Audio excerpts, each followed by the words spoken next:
ನೋಡೋಣ.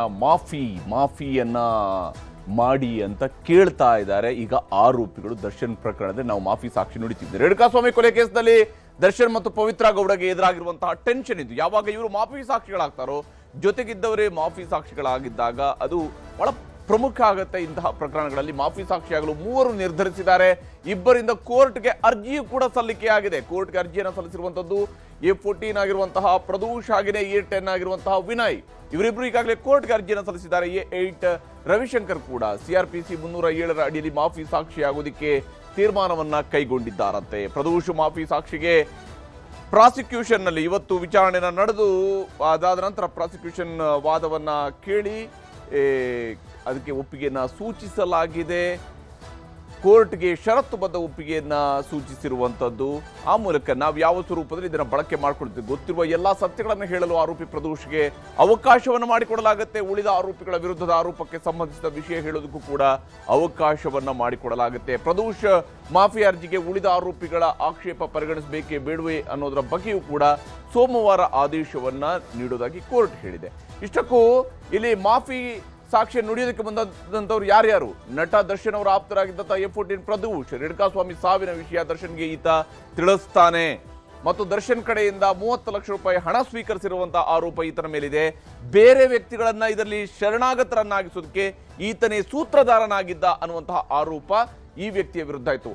ಇನ್ನು A10 ಆಗಿರುವಂತಹ ವಿನಯ್ ಸ್ಟೋನಿ ಬ್ರೂಕ್ ಪಬ್ನ ಮಾಲೀಕ ಮತ್ತು ಕೊಲೆ ಹಿಂದಿನ ದಿನ ದರ್ಶನ್ ಊಟ ಮಾಡಿದ್ದಂತಹ ಪಬ್ ಅದು. ಆ ದಿವಸ ಕೊಲೆ ನಡೆದಂತಹ ದಿವಸವೂ ಕೂಡ ಊಟ ಮಾಡಿದಂತಹ ಪಬ್ ಅದು. ರೇಣುಕಾಸ್ವಾಮಿ ಮೇಲೆ ಹಲ್ಲೆ ನಡೆಸಿದ ಆರೋಪವೂ ಕೂಡ ವಿನಯ್ ಮೇಲಿದೆ. ಪಟ್ಟಣಗೆರೆ ಶೆಡ್ ವಿನಯ್ ಅವರ ಸಂಬಂಧಿಕರಿಗೆ ಸೇರಿರುವಂತದ್ದು.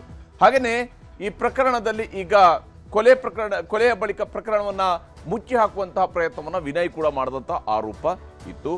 ಜೊತೆಗೆ A8 ಆಗಿರುವಂತಹ ರವಿಶಂಕರ್ ಚಿತ್ರದುರ್ಗದಿಂದ ರೇಣುಕಾಸ್ವಾಮಿಯನ್ನು ಅಪಹರಿಸಿ ತಂದಿದ್ದಂತಹ ಕಾರಿನ ಚಾಲಕ ಹತ್ಯೆ ನಂತರ ದರ್ಶನ್ ಜೊತೆ ನಿಂತು ಫೋಟೋವನ್ನ ತೆಗೆದುಕೊಂಡಿರ್ತಾನೆ. ಕೇಸ್ ಬಳಿಕ ಫೋಟೋ ಡಿಲೀಟ್ ಮಾಡಿರ್ತಾನೆ. ಪ್ರಕರಣಕ್ಕೆ ಅಲ್ಲಿಂದ ಟ್ವಿಸ್ಟ್ ಸಿಗುತ್ತೆ. ಮೊಬೈಲ್ ರಿಟ್ರೀವ್ ವೇಳೆ ಈತನ ಫೋಟೋ ಸಿಕ್ಕಿರುತ್ತೆ. ಈಗ ಇವರೆಲ್ಲರೂ ಮಾಫಿ ಸಾಕ್ಷಿಗಳಾಗಿ ಮುಂದಾಗಿದ್ದಾರೆ. ಕೇಸ್ ಮತ್ತಷ್ಟು ಬಲವಾಗ್ತಾ ಇದೆ. ಇದಾಗಿತ್ತು ಇವರ ಪಂಚಾಯಿತಿ. ನಮಸ್ಕಾರ. ಒಳಗಿನ ಕುದಿ ಇದನ್ನ ತಣಿಸದೇ ಇದ್ರೆ ಖಂಡಿತವಾಗ್ಲೂ ಕೂಡ ಈಗ ಕಾಂಗ್ರೆಸ್ಗೆ ಸಮಾಧಾನ ಆಗೋದಿಲ್ಲ. ಯಾಕಂದ್ರೆ ಈ ಒಳಗಿನ ಬೇಗುದಿದೆಯಲ್ಲ, ಅದು ಒಳಗಿಂದಲೇ ಸುಡ್ತಾ ಹೋಗ್ತಾ ಇದ್ರೆ, ಅದನ್ನ ತಣಿಸದೇ ಹೋದ್ರೆ ಅದು ಇಡೀ ಮರವನ್ನ ಟೊಳ್ಳು ಮಾಡಿದ ರೀತಿಯಲ್ಲಿ ಇಲ್ಲಿ ಕಂಪ್ಲೀಟ್ ಆಗಿ ಪಕ್ಷವನ್ನ ಅಥವಾ ಸರ್ಕಾರವನ್ನ ಟೊಳ್ಳು ಮಾಡುವಂತಹ ಸಾಧ್ಯತೆ ಇರುತ್ತೆ. ಹಾಗಾಗಿ ಆ ಒಳಗಿನ ಕುದಿ ಅಪಾಯಕಾರಿಯಾಗಿರುವಂಥದ್ದು. ಅದನ್ನು ಹೇಗೆ ತಣಿಸುವಂತಹ ಪ್ರಯತ್ನವನ್ನ ಮಾಡ್ತಾ ಇದ್ದಾರೆ, ಯಾವ ಸ್ವರೂಪದ ಮಾತುಕತೆಗಳು ನಡೀತಿದ್ದಾವೆ, ವ್ಯಕ್ತವಾಗ್ತಾ ಇರುವಂತಹ ಅಭಿಪ್ರಾಯಗಳು ಹೇಗಿದ್ದಾವೆ ಅನ್ನೋದನ್ನು ನೀವು ವರದಿ ತೋರಿಸ್ತೀವಿ.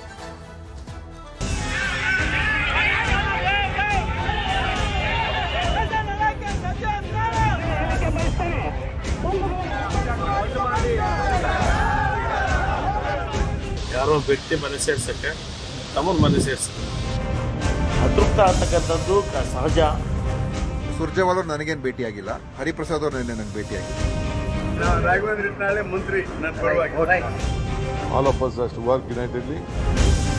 ಸಂಪುಟ ವಿಸ್ತರಣೆ ಎಂಬ ಜೇನುಗೂಡಿಗೆ ಕಲ್ಲು ಹೊಡೆಯುತ್ತಲೇ ಸಿಟ್ಟು, ಆಕ್ರೋಶ, ಬಂಡಾಯ, ಅಸಮಾಧಾನ, ಪ್ರತ್ಯೇಕ ಸಭೆ, ಪ್ರತ್ಯೇಕ ಮಾತು, ಹೀಗೆ ಕೊತ ಕುಲುಮೆಯೊಳಗೆ ಕೈ ಹಾಕಿದ ಪರಿಸ್ಥಿತಿಯಾಗಿದೆ ಕಾಂಗ್ರೆಸ್ನದ್ದು. ಸಂಪುಟ ವಿಸ್ತರಣೆ ಬಳಿಕ ಭುಗಿಲೆದ್ದಿರುವ ಬಂಡಾಯದ ಬೆಂಕಿ ಆರಿಸಲು ಹೈಕಮಾಂಡ್ ನಾಯಕರೇ ಖುದ್ದು ಎಂಟ್ರಿ ಕೊಟ್ಟಿದ್ದಾರೆ. ಖುದ್ದು ಉಸ್ತುವಾರಿ ಸುರ್ಜೇವಾಲಾ, ಮುಖ್ಯಮಂತ್ರಿ DK ಶಿವಕುಮಾರ್, ಕೆಪಿಸಿಸಿ ಅಧ್ಯಕ್ಷ BK ಹರಿಪ್ರಸಾದ್ ಮನೆಗಳಿಗೂ ಹೋಗಿ ಶಮನ ಮಾಡೋ ಸರ್ಕಸ್ ಮಾಡುತ್ತಿದ್ದಾರೆ. ಆದರೂ ದಿನದಿಂದ ದಿನಕ್ಕೆ ಬಂಡಾಯ ಹೆಚ್ಚುತ್ತಲೇ ಇದೆ. ಕೆಲವರು ಸುಮ್ಮನಾದ್ರೆ ಇನ್ನು ಕೆಲವರು ಬೀದಿಗಿಳಿದಿದ್ದಾರೆ. ಬ್ಯಾಡಗಿ ಶಾಸಕ ಬಸವರಾಜ ಶಿವಣ್ಣನವರು ಅದು ರಾಹುಲ್ ಗಾಂಧಿ ಅವರಿಗೆ ಗೊತ್ತಿಲ್ಲ. ಸುರ್ಜೇವಾಲರ ಮುಖಾಂತರ ಬಂದಂಥ ಅಭ್ಯರ್ಥಿ ಅದು ಹೆಂಗೆ ಬಂತು ಏನು ಬಂತು ನಮಗೂ ಗೊತ್ತಿಲ್ಲ. ಇದೆಲ್ಲ ಪ್ರಕ್ರಿಯೆ ಮುಗಿದಿಂದಾಗ ನಿಮಗೆ ಎಲ್ಲಿಂದ ತಪ್ಪಿತು, ಹೆಂಗೆ ತಪ್ಪಿತು ಅನ್ನೋದು ಕೊನೆಗೆ ಹೇಳ್ತಾರೆ. ಜಿಲ್ಲೆ ಒಳಗದಾರೋ ಹೊರಗದಾರೋ ಯಾರದಾರೋ ಅದಾರ. ಒಟ್ಟು ಸಿದ್ದರಾಮಯ್ಯನವರು ನಮ್ಗೆ ಗಾಡ್ ಫಾದರ್. ಮತ್ತೊಂದು ಕಡೆ ಬಂಗಾರಪೇಟೆಯಲ್ಲಿ SN ನಾರಾಯಣಸ್ವಾಮಿ ಪರ ಬೆಂಬಲಿಗರ ಸಿಟ್ಟು ತಣ್ಣಗಾಗಿಲ್ಲ. ಬಂಗಾರಪೇಟೆ ಬಂದ್ ಮಾಡಿ ಬೃಹತ್ ಪ್ರತಿಭಟನೆ ನಡೆಸಿದ್ದಾರೆ. ನಂತರ ಅಂಬೇಡ್ಕರ್ ಪುತ್ಥಳಿ ಎದುರು ಕಪ್ಪು ಪಟ್ಟಿ ಧರಿಸಿ ಕಾಂಗ್ರೆಸ್ ಹೈಕಮಾಂಡ್ ವಿರುದ್ಧ ಅಸಮಾಧಾನ ಹೊರಹಾಕಿದ್ರು. ಕೋಲಾರ, ಚಿಕ್ಕಬಳ್ಳಾಪುರ ಜಿಲ್ಲೆಗೆ ಅನ್ಯಾಯ ಎಂದು ದೂರಿದ್ದು ನಾರಾಯಣಸ್ವಾಮಿ ಅವರು ಬೇಸರದಿಂದಲೇ ರಾಜ್ಯ ನಾಯಕತ್ವವನ್ನು ಪ್ರಶ್ನಿಸಿದ್ದಾರೆ. ಇವತ್ತು ನಾವು ಯಾಕೆ ಅವನ್ನ ಅಕ್ಸೆಪ್ಟ್ ಮಾಡಲಿಲ್ಲ? ಯಶವಂತರಾಯಗೌಡರವರು ರಾಜೀನಾಮೆ ಕೊಟ್ಟು 3 ಸಾವಿರ ಯಾಕೆ ಅಕ್ಸೆಪ್ಟ್ ಮಾಡಲಿಲ್ಲ ನೀವು? ಆದರೆ ಯಾವ ಶಾಸಕರು ರಾಜೀನಾಮೆ ಕೊಟ್ಟ ತಕ್ಷಣ ತಗೊಳ್ತಾ ಹೋದರೆ ಇವತ್ತು ಆಯ್ತಪ್ಪ 20 ಜನ ಕೊಡ್ತಾರೆ, ತಗೊಳ್ಳೋಕ್ಕೆ ಸಾಧ್ಯ ಇದೆಯಾ? ಸರ್ಕಾರ ಉಳಿಯುತ್ತಾ? ಅದೆಲ್ಲ ಅವ್ರ ಪಾಪ ಏನೋ ಆ ಉದ್ದೇಶ ಮಾತಾಡ್ತಾ ಗೊತ್ತಿಲ್ಲ. ಆ ಉದ್ದೇಶ ಸರ್ಕಾರಕ್ಕಿಲ್ಲ. ಯಾರೇ ಅತೃಪ್ತ ಆಗ್ತಕ್ಕಂಥದ್ದು ಸಹಜ, ಅವರ ಸಮಾಧಾನ ಮಾಡುವಲ್ಲಿ. ಬಟ್ ಅವರನ್ನು ಯಾವ ರೀತಿ ವಿಶ್ವಾಸ ತಗೋಬೇಕು ಅದನ್ನು ಮುಖ್ಯಮಂತ್ರಿಗಳು ಮಾಡ್ತಾರೆ ಅನ್ನೋ ವಿಶ್ವಾಸ ನನಗಿದೆ. ಬಂಡಾಯದ ಬೆಂಕಿ ಆರಿಸಲು SSH ಸೂತ್ರ, ಮುನಿಸ್ಕೊಂಡವರ ಮನೆಗಳಲ್ಲೇ ಮದ್ದು. ಸಚಿವ ಸಂಪುಟ ವಿಸ್ತರಣೆ ಬಳಿಕ ಎದುರಾಗಿರುವ ಸಂಕಷ್ಟದಿಂದ ಪಾರಾಗಲು ಮಿಡ್ನೈಟ್ ಸಭೆಗಳೂ ನಡೆದಿವೆ. HK ಪಾಟೀಲ್ ಭೇಟಿಯಾದ ಸುರ್ಜೇವಾಲಾ ಸಮಾಧಾನ ಮಾಡುವ ಪ್ರಯತ್ನ ಮಾಡಿದ್ರು. ಆದರೆ ಆ ಸಭೆಯಲ್ಲಿ ಏನಾಯ್ತು ಅನ್ನೋದೇ ಸಸ್ಪೆನ್ಸ್ ಆಗಿದೆ. ಬೆಳಿಗ್ಗೆ HK ಪಾಟೀಲ್ರನ್ನ ದಿನೇಶ್ ಗುಂಡೂರಾವ್ ಭೇಟಿ ಮಾಡಿದ್ರು. ಇಬ್ಬರ ನಡುವಿನ ಚರ್ಚೆ ಕುತೂಹಲ ಕೆರಳಿಸಿದೆ. ಸಂಪುಟ ವಿಸ್ತರಣೆಯನ್ನ ಹೊಸದಾಗಿ ಮಾಡಿದ್ದಾರೆ ಅಂತಿದ್ದಾರೆ. ಆದರೆ ಅದು ಯಾವ ಮಾನದಂಡದಲ್ಲಿ ಮಾಡಿದ್ದಾರೋ ಗೊತ್ತಿಲ್ಲ. ಒಂಥರ ವಿಚಿತ್ರವಾಗಿ ಮಾಡಿದ್ದಾರೆ. ಯಾವತ್ತಿಗೂ ಈ ರೀತಿ ಆಗಿಲ್ಲ ಎಂದು ಸಂಪುಟ ವಿಸ್ತರಣೆ ನಿರ್ಧಾರಕ್ಕೆ ಅಸಮಾಧಾನ ಹೊರಹಾಕಿದ್ದಾರೆ. ನನಗೆ ಗೊತ್ತಿಲ್ಲ. ಸುರ್ಜೇವಾಲ ನನಗೇನು ಭೇಟಿಯಾಗಿಲ್ಲ. ಹರಿಪ್ರಸಾದ್ ಅವರು ನನಗೆ ಭೇಟಿಯಾಗಿದೆ. ಅದರ ಚೇಂಜಸ್ ಆಗೋ ಸಾಧ್ಯತೆಗಳೆಲ್ಲ ಇದೆಯಾ ಸರ್? ನೋಡಿ, ಇದೆಲ್ಲ ಮಕ್ಕಳಾಟ ಅಲ್ಲಪ್ಪ. ಮಂತ್ರಿಮಂಡಲ ಮಾಡೋದು, ಸುಮ್ಮನೆ ತೆಗಿಯೋದು, ಮಾಡೋದು ಅದೆಲ್ಲ ಮಾಡೋಕ್ಕಾಗ್ತದಾ? ಅದೇನೋ ಒಂದು ಆಯ್ತು ಬಿಡಿ. ಈಗ ಆದ್ಮೇಲೆ ಮತ್ತೆ ಅವ್ರನ್ನ ತೆಗೀರಿ, ಇವ್ರನ್ನ ತೆಗೀರಿ, ಮತ್ತೆ ಇನ್ನೊಂದು ಮಾಡಿ ಅದೆಲ್ಲ ಮಾಡೋಕ್ಕಾಗೋದಿಲ್ಲ. ಅದೆಲ್ಲ ಸಾಧ್ಯನೇ ಇಲ್ಲ. ಅದೆಲ್ಲ ಮಾಡೋಕ್ಕೋದ್ರೆ ಇನ್ನೂ ದೊಡ್ಡ ಗೊಂದಲ ಸೃಷ್ಟಿ ಆಗ್ತದೆ. ಸೊ ಅದೆಲ್ಲ ಮಾಡ್ತಾರೆ ಅಂತ ಮಾಡಬೇಕು ಅಂತ ನಾನು ಹೇಳೋದಿಲ್ಲ. ಇನ್ನೊಂದು ಕಡೆ ಸಚಿವ ಸ್ಥಾನ ಕೈತಪ್ಪಿದ್ದಕ್ಕೆ ಹೊಸದುರ್ಗ ಶಾಸಕ BG ಗೋವಿಂದಪ್ಪ ಬೇಸರಗೊಂಡಿದ್ದಾರೆ. ಹೀಗಾಗಿ ಚಿತ್ರದುರ್ಗದ ಬೆಲಗೂರು ಗ್ರಾಮದಲ್ಲಿರುವ ಗೋವಿಂದಪ್ಪ ಮನೆಗೆ ಸಚಿವ ಟಿ ರಘುಮೂರ್ತಿ ಭೇಟಿ ನೀಡಿ ಮನವೊಲಿಸುವ ಪ್ರಯತ್ನ ಮಾಡಿದ್ರು. ಬಳಿಕ ಮಾತನಾಡಿದ ಗೋವಿಂದಪ್ಪ, ಬಹಳ ವರ್ಷಗಳಿಂದ ಪಕ್ಷ ಕಟ್ಟಿದ್ದೇವೆ, ಪಕ್ಷ ಬಿಡುವುದಕ್ಕೂ ನಮಗೆ ಬರಲ್ಲ ಎಂದ್ರು. ಯಾರೋ ವ್ಯಕ್ತಿ ಮನೆ ಸೇರ್ಸಕ್ಕೆ ತಮ್ಮನ ಮನೆ ಸೇರ್ಸಿದ್ರು. 40 ವರ್ಷ ಕಾಂಗ್ರೆಸ್ ಪಕ್ಷಕ್ಕೆ ಮತ ಹಾಕಿ ಕಾಂಗ್ರೆಸ್ ಪಕ್ಷ ಕಟ್ಟಿದ್ರು, ಮನೆ ಸೇರ್ಕೊಂಡ್ರು. ಹೊಸದಾಗಿ ಶಾಲೆಗೆ ಸೇರ್ಪಡೆ ಆದ ಹುಡುಗರಿಗೆ ದೂರಕ್ಕೆ ಬಾರಿಸ್ಬಿಟ್ಟು ಅವ್ರಿಗೆ ಮಂತ್ರಿ ಸ್ಥಾನ ಕೊಟ್ಟರು. ಈ ಪರಿಸ್ಥಿತಿ ಆಗಿದೆ. ಇಂಥ ಸಂದರ್ಭದಲ್ಲಿ ನಾವು ಕಾಂಗ್ರೆಸ್ ಪಕ್ಷ ಭಾಳ ವರ್ಷಗಳಿಂದ ಕಟ್ಟಿಗೆ ಬಂದಿದ್ದೀವಿ. ಈಗ ಅವ್ರ ಪಕ್ಷದಾಗ ನಮಗೇನು ಕೊಡಲಿಲ್ಲ ಅಂತೇಳಿ ಬೇಜಾರು ಮಾಡಿ ಕೇಳೋಕ್ಕೂ ಬರೋಲ್ಲ, ಪಕ್ಷ ಬಿಡೋಕ್ಕೂ ಬರೋಲ್ಲ.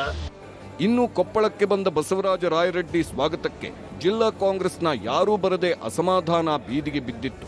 ರಾಘವೇಂದ್ರ ಹಿಟ್ನಾಳ್ಗೆ ಮಂತ್ರಿಗಿರಿ ಮಿಸ್ ಆಗಿದ್ದಕ್ಕೆ ಬೇಸರ ಹೊರಹಾಕಿದ್ದರು. ಅವ್ರೇನು ಸಿದ್ದರಾಮಯ್ಯನವರು ಎಂದೂ ಕ್ಯಾಂಡಲ್ ಮಾಡಿಲ್ಲ. ಯಾರಿಗೆ ನನಗೆ ಗೊತ್ತಿರುವ ಹಾಗೆ ರಾಘವೇಂದ್ರ ಹಿಟ್ನಾಳ್ಗೆ ಅವರು ಸಿದ್ದರಾಮಯ್ಯನ ಬಗ್ಗೆ ಅವರು ಕೆಟ್ಟದಾಗಿ ಏನೂ ಮಾತಾಡಿಲ್ಲ. ಅಷ್ಟೇ ಹೇಳ್ತೇನೆ, ರಾಘವೇಂದ್ರ ಹಿಟ್ನಾಳ್ ಅವ್ರಿಗೆ ಹೇಳ್ತೇನೆ, ದಯಮಾಡಿ ರಾಜೀನಾಮೆ ಕೊಡಬೇಡಿಯಪ್ಪ, ನಾನಿದ್ದೇನೆ ನಿಮ್ಮ ಪರವಾಗಿ. ನಾನು I am representing your family representing.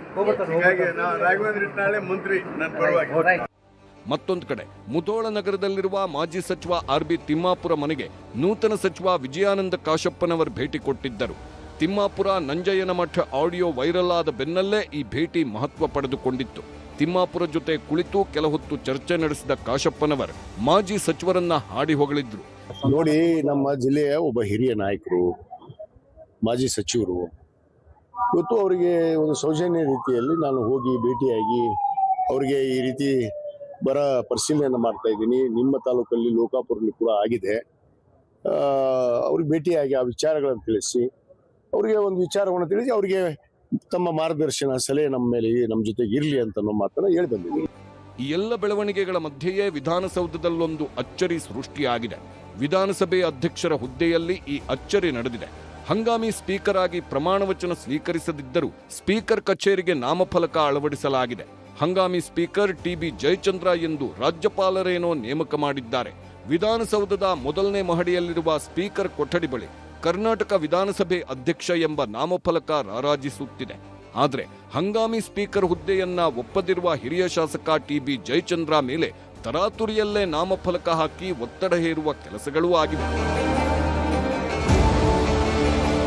ಇನ್ನು ಮುನಿಸ್ಕೊಂಡಿದ್ದ ಕೆಲ ನಾಯಕರು ಇದೀಗ ಮೌನಕ್ಕೆ ಶರಣಾಗಿದ್ದಾರೆ.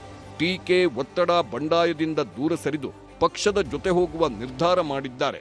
ಮಂತ್ರಿ ಕೊಟ್ಟಿಲ್ಲ ಅಂತಕ್ಕಂಥ ಭಾವನೆ ಇರಲಿಲ್ಲ ನನಗೆ. ಆದರೆ ಅವರು ನನಗೆ ಮಾತು ಕೊಟ್ಟು ಕೊನೆ ಹಂತದವರೆಗೆ ಮಾಡಿ ಲಾಸ್ಟಕ್ಕೇನು ಡ್ರಾಪ್ ಮಾಡಿದರು ಅದು ನನಗೆ ಹರ್ಟಾಗಿ ನಾನು ಅವತ್ತು 3ನೇ ತಾರೀಕಿನ ದಿವಸ ರಾಜೀನಾಮೆ ಪತ್ರವನ್ನು ಸಲ್ಲಿಸಿದೆ. ಇದಕ್ಕೆ ಮೂಲ ಮಾಲೀಕರು ಯಾರು ಅಂದರೆ ನನ್ನ ಕ್ಷೇತ್ರದ ಜನ. ನಾನು ಕೊನೆಗೆ ನನ್ನ ಒಬ್ಬನ ವಿಚಾರಕ್ಕೆ ಇಷ್ಟೆಲ್ಲ ಜನರಿಗೆ ಮನಸ್ಸು ನೋಯಿಸೋದು ಬೇಡಪ್ಪ ಅಂತಕ್ಕಂಥ ವಿಚಾರ ಇಟ್ಕೊಂಡು ಕೊನೆಗೆ ನನ್ನ ಡಿಸಿಷನನ್ನು ವಿಡ್ರಾಲ್ ಮಾಡಿಕೊಂಡು ಆಗಿನ ಸಂದರ್ಭದಲ್ಲಿ ಮತ್ತೆ ಕರ್ನಾಟಕದ ಉಸ್ತುವಾರಿಯಾಗಿರ್ತಕ್ಕಂಥ ಸುರ್ಜೇವಾಲಾ ಅವರು, ಮಾನ್ಯ ಮುಖ್ಯಮಂತ್ರಿಗಳು ಮತ್ತು ಇನ್ನು ಅನೇಕ ಜನ ನಾಯಕರುಗಳು ಮಾತಾಡಿದರು. ನಿಮಗೂ ಗೊತ್ತದ, ಜನರಿಗೂ ಗೊತ್ತದ, ಇದೇನು ಹೊಸದೇನಲ್ಲ. ಅದು ಈ ಸಲ ಮಂತ್ರಿಮಂಡಲ ರಚನೆ ಆಗೋ ಸಂಬಂಧ ಕೇಳ್ದಲ್ಲ, ಅದು ನಿಮಗೆ ನಿರಂತರ ಗೊತ್ತದ. ಎಷ್ಟು ವರ್ಷಗಳಿಂದ ಮಂತ್ರಿಮಂಡಲ ಬಗ್ಗೆ ಚರ್ಚೆಗಳಾಗಿದೆ ಅನ್ನೋದು ನೀವು ಭಾಳ ಸಲ ನಾನು ಕೇಳಿರಿ, ನಾನು ಭಾಳ ಸಲ ಹೇಳಿ ನಿಮ್ಗೆ. ಏನು ನಿರಾಶೆನೂ ಇಲ್ಲ, ಹತಾಶೆನೂ ಇಲ್ಲ. ಅದೇನು ಫಂಡಮೆಂಟಲ್ ರೈಟು ಅಲ್ಲ. ಪ್ರತಿ MLAಗೆ ಮಂತ್ರಿಗಿರಿ ಕೊಡಬೇಕಂತೇಳಿ ಅದೇನು ಮೂಲಭೂತ ಹಕ್ಕು ಅಲ್ಲ. ಯಾವುದೇ ಇಂಥ ನಿಗಮ ಮಂಡಳಿಗೆ ಆಸೆ ಪಟ್ಟವನಲ್ಲ. ಸಿದ್ದರಾಮಯ್ಯ ಒತ್ತಾಯ ಮಾಡಿ ನನಗೆ ಯೋಜನಾ ಆಯೋಗದ ಉಪಾಧ್ಯಕ್ಷ ಮಾಡಿದರು. ಅದನ್ನು ಭಾಳ ಸಮರ್ಥವಾಗಿ ನಿಭಾಯಿಸಿದ್ದೇನೆ. ಇನ್ನು ಮುಂದೆ ಯಾವುದೂ ತಗೊಳ್ಳಲ್ಲ. ಮಾನ್ಯ ಸಿದ್ದರಾಮಯ್ಯನವರು ಅವರು ಇವತ್ತು ಮುಖ್ಯಮಂತ್ರಿಗಳ ಸ್ಥಾನವನ್ನು ತ್ಯಜಿಸಿರುವಂಥ ಸಿದ್ದರಾಮಯ್ಯನವರು ಖಂಡಿತವಾಗಿ ನನ್ನ ಹೆಸರು ಹೇಳಿದ್ದಾರೆ. ಅದರಿಂದ ನನಗೇನು ಅಂಥ ಸಂಶಯ ಏನಿಲ್ಲ. ಖಂಡಿತವಾಗಿ ಅವ್ರು ಹೇಳಿದ್ದಾರೆ, ಅವರು ಪ್ರಯತ್ನವನ್ನು ಮಾಡಿದ್ದಾರೆ. ಅವ್ರು ಹೇಳಿದ ತಕ್ಷಣ ಹಾಗೆ ಬಿಡಬೇಕು ಅಂತ ಇಲ್ಲ. ಅದರಿಂದ ನಾನು ಹೇಳ್ತಾ ಇರೋದು, ಪಕ್ಷ ತನ್ನ ತೀರ್ಮಾನಗಳನ್ನು ತಗೋತದೆ. ಈಗ ನನಗೆ ಏನು ಜವಾಬ್ದಾರಿ ಪಕ್ಷ ತೀರ್ಮಾನ ಮಾಡ್ತದೆ, ಅದನ್ನು ಸ್ವೀಕಾರ ಮಾಡ್ಕೊಂಡು ಕೆಲಸ ಮಾಡ್ತೇವೆ. ಯಾವ ಬ್ಲಾಕ್ ಮೇಲೂ ನಡೆಯೋದಿಲ್ಲ. ತಾವು ನೋಡಿದ್ರಿ, ರಾಜೀನಾಮೆ ಕೊಡ್ತೀವಿ ಅಂದ ಶಾಸಕರಲ್ಲಿ ಎಲ್ಲಿದ್ದಾರೆ ಈಗ? ಎಲ್ಲ CM ಮನೆಯಲ್ಲಿದ್ದಾರೆ. ಹಂಗಾಗಿ ಅವು ಯಾವ ಬ್ಲಾಕ್ ಮೇಲೆ ನಡೆಯೋದಿಲ್ಲ. ಆ್ಯಕ್ಚುಲಿ ಏನೋ ಕ್ಲರಿಕಲ್ ಮಿಸ್ಟೇಕ್ ಅಂತ ನಾವು ನೋಡಿದ್ವಿ. ಕ್ಲರಿಕಲ್ ಮಿಸ್ಟೇಕಿಂದ ಆಗಿರ್ಬೋದು ಅಂತ ನಾವು ತಿಳ್ಕೊಂಡಿದ್ದೀವಿ. August 13 mega dinner meeting. ಅಧಿವೇಶನದ ದಿನವೇ ಮುಹೂರ್ತ ಫಿಕ್ಸ್. ಸಂಧಾನದ ಬಳಿಕವೂ ಶಮನವಾಗದ ಶಾಸಕರ ಸಿಟ್ಟು. CM DK ಶಿವಕುಮಾರ್ ಸುರ್ಜೇವಾಲಾ ಮನವೊಲಿಕೆ ಧಿಕ್ಕರಿಸಿ ಸಭೆ ಸೇರುತ್ತಿದ್ದಾರೆ. ಸಮಾನ ಮನಸ್ಕರ ಸಭೆ ನೆಪದಲ್ಲಿ ಆಗಸ್ಟ್ 13ರಂದು ಅಸಮಾಧಾನಿತರ ಡಿನ್ನರ್ ಮೀಟಿಂಗ್ ಕರೆಯಲಾಗಿದೆ. HK ಪಾಟೀಲ್, TB ಜಯಚಂದ್ರ ನೇತೃತ್ವದಲ್ಲಿ ಸಭೆ ನಡೆಯಲಿದ್ದು, ಡಿನ್ನರ್ ಸಭೆಯಲ್ಲಿ ತಮ್ಮ ಮುಂದಿನ ನಡೆ ಬಗ್ಗೆ ಚರ್ಚೆ ಆಗುವ ಸಾಧ್ಯತೆಗಳಿವೆ. ಇಷ್ಟೆಲ್ಲ ಆದರೂ ಕೂಡ ಪಕ್ಷದಲ್ಲಿ ಎಲ್ಲವೂ ಸರಿಯಾಗೇ ಇದೆ ಅಂತಾರೆ ಮುಖ್ಯಮಂತ್ರಿ DK Shivakumar. There is no problem, only problem with the media, that's all. You want to create more problem, we don't have any problem. Definitely there are some seniors which we have to respect their sentiments. But there are only 33 seats. There are 140 plus 40 MLCs, totally 170 is there. Everyone is eligible. So I don't deny their desire. But we all have to work hard. All of us has to work united. ಕಾಂಗ್ರೆಸ್ನೊಳಗಿನ ಈ ಬೆಳವಣಿಗೆಗಳು ಸಹಜವಾಗೇ ಪ್ರತಿಪಕ್ಷಗಳ ಟೀಕೆಗೆ ಆಹಾರವಾಗಿವೆ. ಪ್ರತಿಪಕ್ಷ ಹಾಗೂ ಆಡಳಿತಾರೂಢ ನಾಯಕರ ನಡುವೆ ವಾಕ್ಸಮರವೇ ನಡೆದಿದೆ. ಮಂತ್ರಿ ಆಗ್ಬೇಕು ಅಂದ್ರೆ ಹಣ ಕೊಡಬೇಕು ಅನ್ನೋದು ಜಗಜ್ಜಾಹಿರಾತ. ಯಾಕಂದ್ರೆ ಮುಖ್ಯಮಂತ್ರಿ ಆದ ತಕ್ಷಣ ಇಮಿಡಿಯೇಟ್ ಒಂದು ವಾರದಲ್ಲಿ ಮಂತ್ರಿಮಂಡಲ ಮಾಡ್ತೀನಿ ಅಂತ DK ಶಿವಕುಮಾರ್ ಹೇಳಿದ್ರು. 2 ತಿಂಗಳಾದ್ರೂ ಮಾಡಲಿಲ್ಲ. ಪೇಮೆಂಟ್ ತಗೊಂಡ್ ಮಾಡಿರುವಂತ ಕ್ಯಾಬಿನೆಟ್ ಇದು ಭ್ರಷ್ಟಾಚಾರಿಗಳನ್ನೆಲ್ಲ ಮತ್ತೆ ತಗೊಂಡಿದ್ದಾರೆ. ನಾಗೇಂದ್ರನ್ ಮೇಲೆ ಇನ್ನೂ ಕೇಸ್ ಇದೆ, ಅದು ತಗೊಂಡಿದ್ದಾರೆ. ಅಶೋಕ್ ಅವರಿಗೆ, ವಿಜೇಂದ್ರ ಅವರಿಗೆ ಒಂದು ಪಟ್ಟಿ ಕೊಡಕ್ಕೆ ಹೇಳಿ, ಯಾರು ಮಾಡ್ಬೇಕು ಅಂತ. ಅವ್ರಿಗೆ ಕೇಳಿ ಮಾಡ್ಬೇಕಾ ನಾವು? ಅವ್ರಿಗೆ ಕೊಟ್ಬಿಡಿ, ಅವರೇ ಒಂದು ಪಟ್ಟಿ ಮಾಡಿ, ಕ್ಯಾಬಿನೆಟ್ ಯಾರಾಗಬೇಕು, ಕೌನ್ಸಿಲ್ ಮೆಂಬರ್ ಯಾರು, ಚೇರ್ಮನ್ ಯಾರಾಗಬೇಕು, ನಮ್ದು CLP ಫ್ಲೋರ್ ಲೀಡರ್ ಯಾರಾಗಬೇಕು, ನಮ್ಮ ಪದಾಧಿಕಾರಿಗಳು ಯಾರಾಗಬೇಕು, ಅವರೇ ಕೊಟ್ಬಿಡ್ಲಿ. ಇವ್ರ ಬಗ್ಗೆ ಭ್ರಷ್ಟಾಚಾರ ರಹಿತ ಆಡಳಿತನ ಅಂತ ಹೇಳಿಕೆಯನ್ನು ಕೂಡ ನಡೀತಾ ಇದ್ದಾರೆ. ನಾಗೇಂದ್ರ ಅವರು ಯಾಕೆ ಹೊತ್ತು ಸಚಿವ ಸಂಪುಟಕ್ಕೆ ಸೇರಿಸ್ಕೊಂಡಿದ್ದಾರೆ ಅಂತ ಹೇಳಿದ್ರೆ, ಕಾಂಗ್ರೆಸ್ ಹೈಕಮಾಂಡ್ಗೆ ನೇರವಾಗಿ ಹೆದರಿಸಿದ್ದಾರೆ ಅವರು. ನಾಗೇಂದ್ರ ಅವರು ನನ್ನನ್ನೇನಾದರೂ ಸಚಿವ ಸಂಪುಟಕ್ಕೆ ತೆಗೆದುಕೊಳ್ಳಿಲ್ಲ ಅಂತ ಹೇಳಿದ್ರೆ ನಾನಿನ್ನು ತಾಳ್ಮೆಯಿಂದ ಕೂರೋದಕ್ಕೆ ಸಾಧ್ಯ ಇಲ್ಲ, ಕಾಂಗ್ರೆಸ್ ಹೈಕಮಾಂಡಿನ ಬಂಡವಾಳವನ್ನ ಬಹಿರಂಗ ಪಡಿಸ್ತೇನೆ ಅಂತೇಳಿ ಬೆದರಿಕೆ ಹಾಕಿದ ನಂತರವೇ ಅವರು ಕ್ಯಾಬಿನೆಟ್ಗೆ ತೆಗೆದುಕೊಂಡಿರುವಂಥದ್ದು. ಅಯ್ಯೋ, ವಿಜೇಂದ್ರ ಅವ್ರ ಬಗ್ಗೆ ಹೇಳಬೇಕಂದ್ರೆ ಭಾಳ ಸಾಕಷ್ಟಿದೆ. ಅವ್ರ ಬಗ್ಗೆ ನಾನು ಹೇಳೋಕ್ಕೆ ಇಷ್ಟಪಡೋದು. ನಮ್ಮ ಮುಖ್ಯಮಂತ್ರಿಯವರು ಅವರೆಲ್ಲ ಕೂಡ ಈಗಾಗಲೇ ಕೂಡ ಅವ್ರಿಗೆ ಆನ್ಸರ್ ಕೊಟ್ಟಿದ್ದಾರೆ. ಅವರು ಯುವಕರಿದ್ದಾರೆ, ಅವರು ಅಳದು ತೂಗಿ ಎಲ್ಲ ತೆಗೆದು ಮಾತಾಡ್ಕೋಬೇಕಾಗುತ್ತೆ. ಹೇಳ್ತೀನಲ್ಲ ರೀ, ಇವತ್ತು ಹೇಳ್ತೀನಲ್ಲ, ನಾವು ಹೇಳಿದ್ರೆ ಇವತ್ತು ವಿಜೇಂದ್ರ ಅವರ ತಂದೆಯವ್ರ ಬಗ್ಗೆ ಕೂಡ ಮಾತಾಡಬೇಕಾಗುತ್ತೆ. ಅದು ಪೋಕ್ಸೋ ಕೇಸಲ್ಲಿ ಅವರು ಇದಾಗಿದ್ರು. ಅವರು ನಾವು ಹೇಳ್ಬೋದು, ಅದನ್ನೆಲ್ಲ ಕೂಡ ನಾವು ಕೆಸರಲ್ಲಿ ಕಲ್ಲು ಹಾಕುವಂಥ ಕೆಲಸ ಮಾಡೋದಿಲ್ಲ ನಾವು. ಈ ಎಲ್ಲ ಬೆಳವಣಿಗೆಗಳ ಮಧ್ಯೆ ನೂತನ ಸಚಿವರಿಗೆ ಇಂದೇ ಖಾತೆ ಹಂಚಿಕೆಯಾಗುವ ಸಾಧ್ಯತೆಗಳಿವೆ. ಯಾವ ಸಚಿವರಿಗೆ ಯಾವ ಖಾತೆ ಕೊಡಬೇಕೆಂದು ಇಂದೇ ಫೈನಲ್ ಆಗಲಿದೆ. ಯಾವುದೇ ಖಾತೆ ನೀಡಿದ್ರೂ ನಿರ್ವಹಿಸುವಂತೆ ಈಗಾಗಲೇ ಸಿಎಂ ಸೂಚನೆ ಕೊಟ್ಟಿದ್ದು, ಖಾತೆ ಹಂಚಿಕೆಯ ನಂತರ ಹೊಸದಾಗಿ ಖಾತೆಗಳು ಬರದಂತೆ ಎಚ್ಚರಿಕೆ ವಹಿಸಲಾಗಿದೆ.